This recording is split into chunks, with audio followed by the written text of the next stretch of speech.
আসসালামু আলাইকুম। শুভ নববর্ষ। বাংলা নতুন বছরের শুভেচ্ছা জানিয়ে এটিএন বাংলা সংবাদে সবাইকে স্বাগত জানাচ্ছি ফাতিহা শাফি।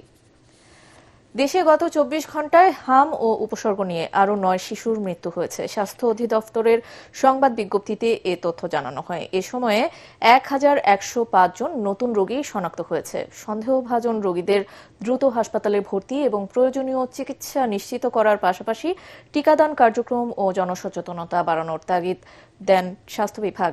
তবে সারা দেশের বিভিন্ন হাসপাতাল থেকে সুস্থ হয়ে বাড়ি ফিরেছেন অনেকেই।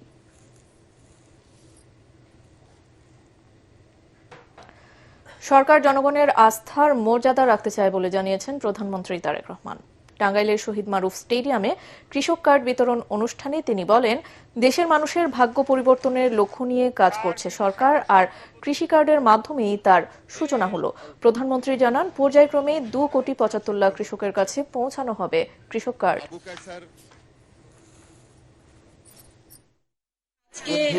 শ্রেণী পেশার মানুষ এখানে প্রাণের ২,৭৫ লক্ষ কৃষকের কাছে পর্যায়ক্রমিকভাবে আগামী ৫ বছরের মধ্যে কৃষি কার্ড তাদের কাছে পৌঁছে দিব।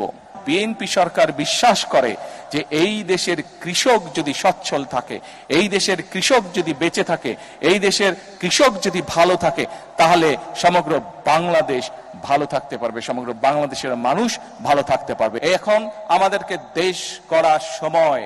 আমাদের লক্ষ্য হচ্ছে দেশের উন্নয়ন, আমাদের লক্ষ্য হচ্ছে দেশের মানুষের ভাগ্যের পরিবর্তন। সেজন্যই আমরা বলে থাকি, করব কাজ গড়ব দেশ, সবার আগে বাংলাদেশ। এবার পহেলা বৈশাখ উদযাপনের খবর। বর্ণিল আয়োজন আর আনন্দ উল্লাসে বাংলা নতুন বছরকে বরণ করছে দেশবাসী। প্রাণের এই উৎসবে উচ্ছ্বসিত হাজারো মানুষের ঢল নামে ঢাকা বিশ্ববিদ্যালয়ের চারুকলার আয়োজনে বৈশাখী শোভাযাত্রায়। এতে অংশ নেন দেশ বিদেশের হাজারো মানুষ।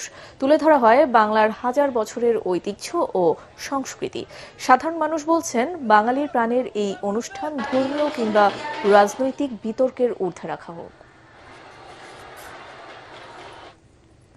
গানে গানে সুরের মূর্ছনায় বাংলা নতুন বছরকে বরণ করে নিল ছায়ানটের শিল্পীরা।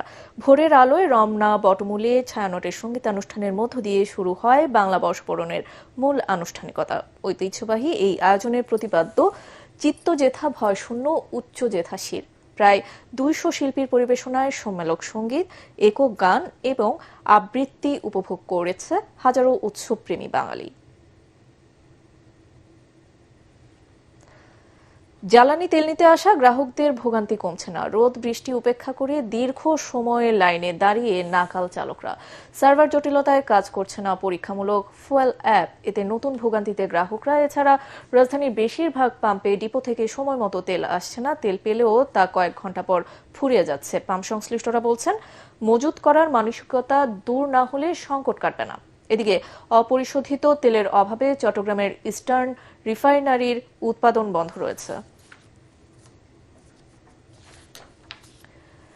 যুক্তরাষ্ট্র ও ইরানের মধ্যে দ্বিতীয় দফা বৈঠকের প্রস্তাব দিয়েছে পাকিস্তান। তবে এ ব্যাপারে এখনো কোনো মন্তব্য করেনি ওয়াশিংটন ও তেহরান। এদিকে ৫ বছরের জন্য পারমাণবিক কার্যক্রম স্থগিত রাখার প্রস্তাব করেছে ইরান। তবে এ প্রস্তাবে সম্মত নয় যুক্তরাষ্ট্র। যুক্তরাষ্ট্রের ঘোষিত অবরোধ সত্ত্বেও হরমুজ প্রণালী দিয়ে পার হয়েছে চীনা তেলবাহী জাহাজ।